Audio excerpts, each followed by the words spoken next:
Hello everyone, let's have ourselves a chat. I'm John from Rusty Chains, and today, our chat is actually the first of my Payday 3 review follow-ups. In my initial review, I promised I would check in every 3 months and update my opinions of Payday 3. If you can believe it, the game is already 3 months old. Let me start the video off with some positives. We got 2 big old content updates. The first was the transporter skill tree, as well as 2 heists, and the second content patch was the first DLC update. I already did a review for the first 2 heists, so let's just focus on the transporter tree for that update. A very solid tree, and it buffs you for picking up bags, as well as letting you carry 2 at a time. I've got this tree on my tank build and my stealth build. It's very fun and makes the game just much more convenient. Great addition. Now, we will talk about the most recent Syntax Error DLC update. Firstly, with Syntax Error, I want to talk about the weapon pack. This includes the War 45 SMG, FSA 12 gauge shotgun, and the FIK 22 TLR DMR. Before we even discuss the weapons, I need to give the animators all the love in the world. These guns are all animated beautifully. In particular, the weapon inspect animations for the shotgun and SMG just ooze personality. These are some of my favorite animations in the whole series, right up there with the Payday the Heist AK Reload. These have the style and flair of a classic Payday game that the third installment has been sorely missing so far. If you only take away one thing from this whole video, let it be that the weapon animation team at Starbreeze need a raise. I really can't sing their praises enough for this update. Now digging into the actual functions of the guns. Let's start with the DMR. I was pretty excited to see a new weapon in this category since we otherwise only have the A114. Our new gun here, the FIK 22, is super accurate with the much higher mag capacity. It also boasts a higher fire rate. The trade-off is that the gun has much lower damage than its counterpart. It takes 3 to 5 shots to secure a kill depending on the enemy without edge, whereas the A114 usually only takes 1 or 2. If you get the right build together, generating a lot of edge, you can match it with the A114. The thing is that if you're putting together a DMR build, it makes more sense to start with that gun as the baseline. I see what they're going for, creating a side grade to the A114 here, but it just didn't pan out. I found myself disappointed with this DMR, and if you were looking to grab this pack just for that gun, then I think you might be disappointed in it too. The War 45 SMG, however, is a much different story. High damage and high accuracy for a slightly slower than average fire rate. It feels very good to use, and has already replaced last update's Lycan preset as my favorite SMG.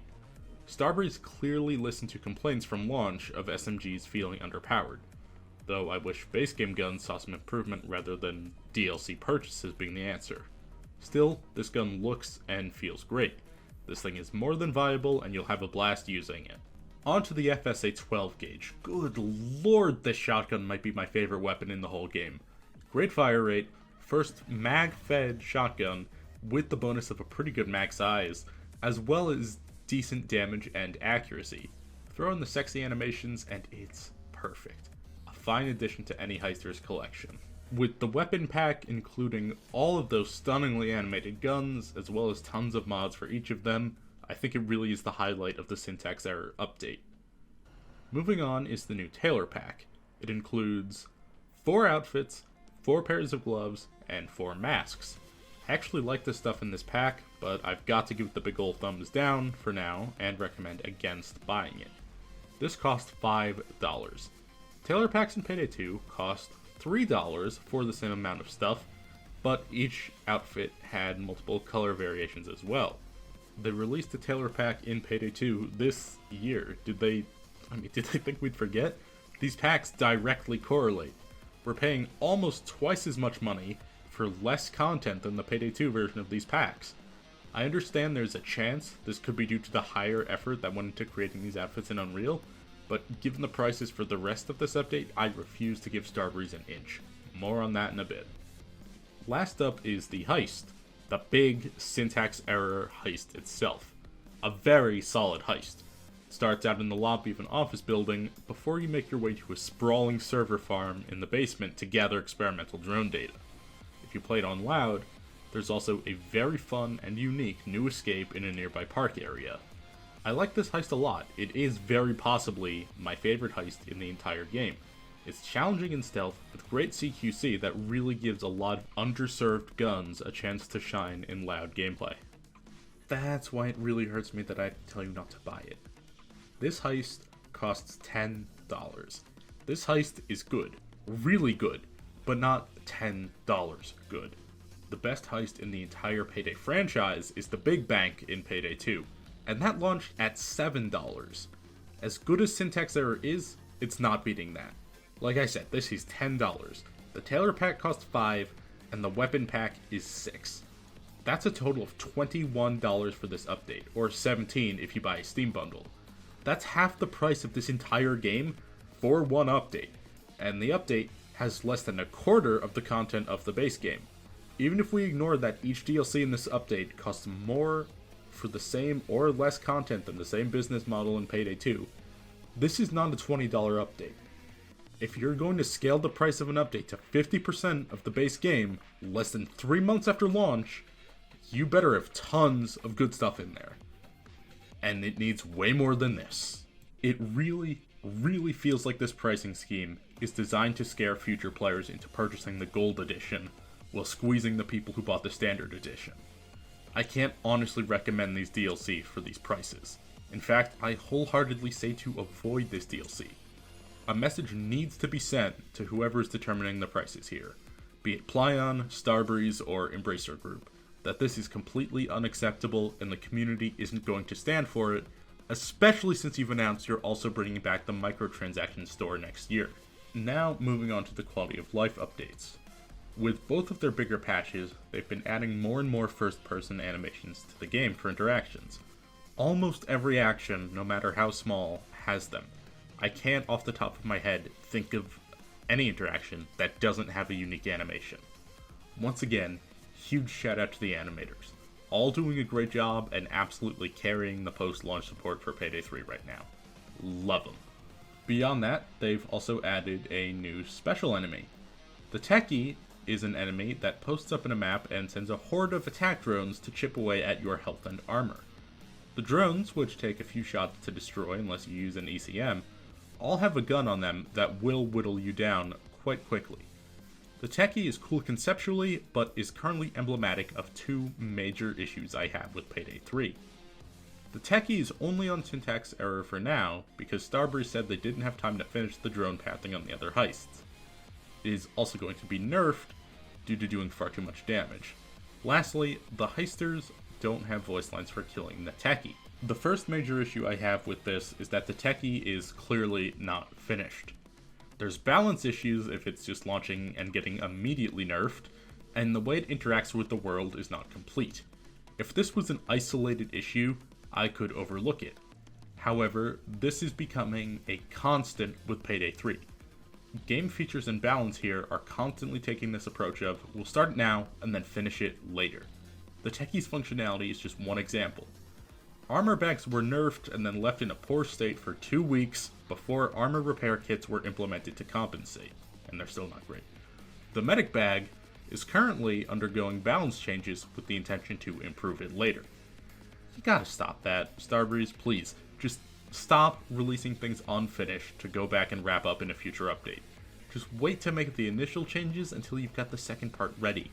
All this does is make things feel terrible in the interim while we wait for the follow-up. This has become a recurring and big issue. Big enough that my pal Lucky made a whole video about this issue specifically, linked to that in the description. My other issue with the Techie is that heisters not having voice lines for killing her is just another entry on the list of things players don't know. I refer to this as Starbreeze's war on information. Let me quickly run through a list of places where information is hidden. Armor values, the fact that different armor types are the determining factor for how many times you can go down before custody, how much rush increases your movement speed, the fact that changing your mag on Syntax Error DLC weapons also changes your ammo pickup rate, the fact that you always start every heist with a little less than half of your max ammo capacity, You can't see any of your actual fucking gun stats because they're all hidden away behind bar graphs. This was universally hated when Payday 2 released and had to be changed, but they reverted back to it for Payday 3 and haven't commented on changing it despite it still being almost universally hated. These are all things that are not told to you anywhere in-game. Personally, I think this is why a lot of people don't find the build system as interesting or as robust as Payday 2's. You don't know anything about your build. You don't know what you're going to be playing with. Everything is a rough approximation of the heister fantasy you have, not actually building and crafting your loadout to accurately fulfill it like Payday 2. That's not all of the things they hide either. Let's look at special enemies. Shay doesn't even call out when techies spawn like she does for every other special enemy, even though she has voice lines recorded for it. Like I said, heisters don't tell you if they kill a techie. Heisters rarely acknowledge they kill a cloaker at all. It seems to be completely random whether they do or not. And heisters don't ever say they kill a special if the assault wave is not active. In a game where the specials are more dangerous than ever, not knowing when they are on or off map is a huge detriment and just adds to the paranoia. It especially feels inconsistent as they do have the lines during assaults. Missing them during the regrouping phase also feels like missing out on a chance for some heister personality to shine through with different takes on the lines, like in both previous games. These phases to balance updates that leave the players worse off for a longer period of time, combined with all this hidden information that we just had accessible in the previous game, makes it feel to me like Payday 3 is designed in a very player-hostile way. When I say that, I don't mean in a difficult way. Difficulty in games is fine. I really like the Dark Souls series, Elden Ring, stuff like that. I say Payday 3 is hostile because it does not respect the players. Do not know the game. You do not get all the info for a fair and level playing field. You never truly know how you need to prepare yourself for the challenges ahead. Moving on to some other conspicuously absent quality of life features. You can't rename builds, move items in your inventory, or assign individual cosmetics to builds.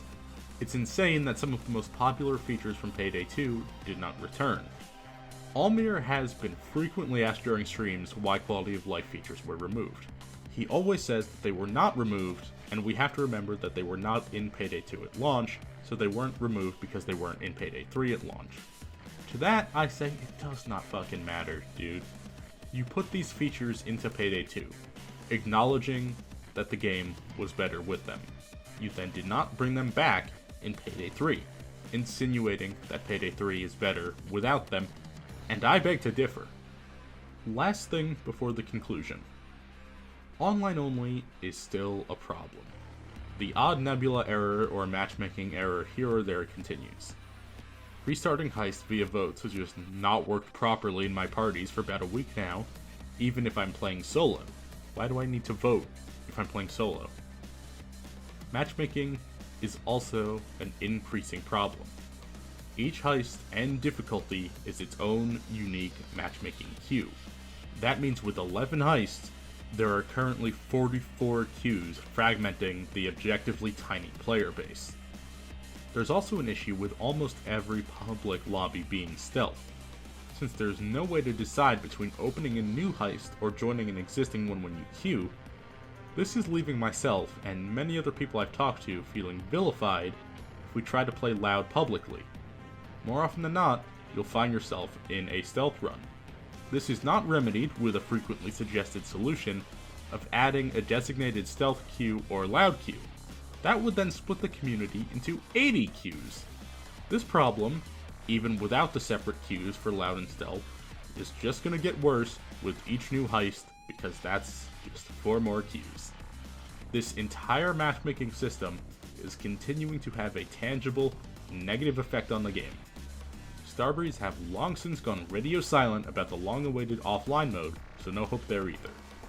We need a server browser, and we need it soon. Maybe use the CrimeNet map, the one that's already in the game, and it lets people matchmake into heists through the debug mode. But, hey, what do I know?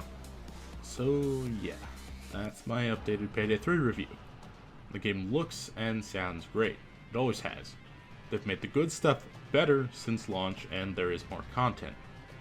We've reached the point where I do boot up the game and play casually even if I'm not streaming or making videos. That's a huge improvement to where I was feeling about the game after the first review video, or even in October. But several of the other issues I discussed last time have not been addressed, and new ones are beginning to show up. Unfortunately, my verdict has not changed. The game is fun sometimes, but I can't honestly recommend it when Payday 2 already exists with solutions to every single one of my issues with this game. Coincidentally, Payday 2 is only $1 at the time of recording. What do you think? Am I being fair, or did I completely miss the mark? I'm genuinely interested to hear other perspectives, so let me know in the comments if I bungled it. Alright, have a happy holiday season, bye!